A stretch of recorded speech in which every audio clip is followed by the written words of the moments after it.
5 things you probably shouldn't do when preparing to buy a house. Most people think preparing to buy a house is about saving for a down payment and getting pre-approved. That's part of it.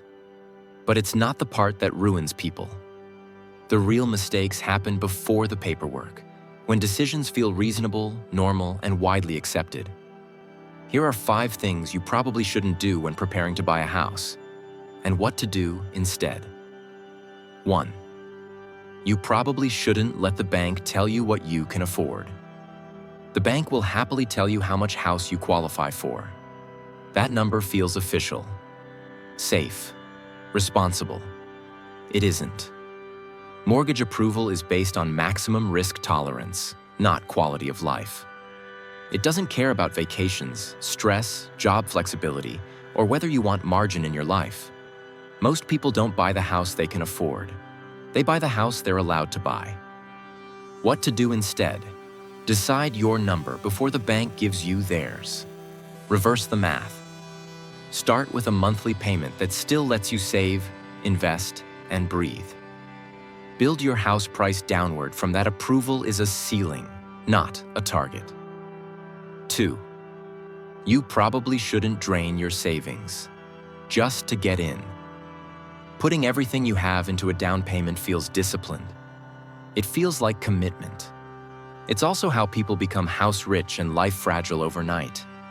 Once you own a home, money doesn't stop leaving. It accelerates, repairs, furnishings, utilities, taxes, insurance, stuff breaks, plans change, life happens. If buying a house leaves you with nothing left over, the house owns you. What to do instead? Buy the house and keep a buffer. Aim to still have 3 to 6 months of cash after closing money set aside for inevitable repairs. Flexibility if income changes. The strongest buyers aren't the ones who stretch the most. They're the ones who still have options after the keys are handed over. 3. You probably shouldn't time the market to feel smart. People love to say, "I'm waiting for rates to drop. I'm waiting for prices to crash. I'm waiting for the perfect moment." That moment almost never arrives the way you imagine it. Trying to time the housing market usually just delays action until prices are higher, competition is worse, or you're forced to move anyway. Worse, it creates false confidence. You feel strategic while standing still. What to do instead? Time your life, not the market. Buy when your income is stable, your savings are solid, and the payment works without hope or assumptions. If the deal only works if rates drop or prices fall, it doesn't work. 4. You probably shouldn't ignore the cost of staying. Everyone focuses on the cost of buying. Almost no one honestly prices the cost of not buying. Rising rent, no equity, no control, no long-term leverage. But this doesn't mean buying is always the answer either. The mistake is comparing monthly payments instead of long-term trajectories. Rent can be cheap today and expensive over time. Ownership can be expensive today and stabilizing later. What to do instead? Compare paths, not payments. Ask, what does this cost me in 5 years?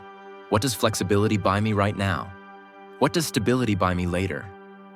The right decision isn't emotional, it's directional. 5. You probably shouldn't buy a lifestyle that locks you. In the most dangerous houses aren't ugly or overpriced.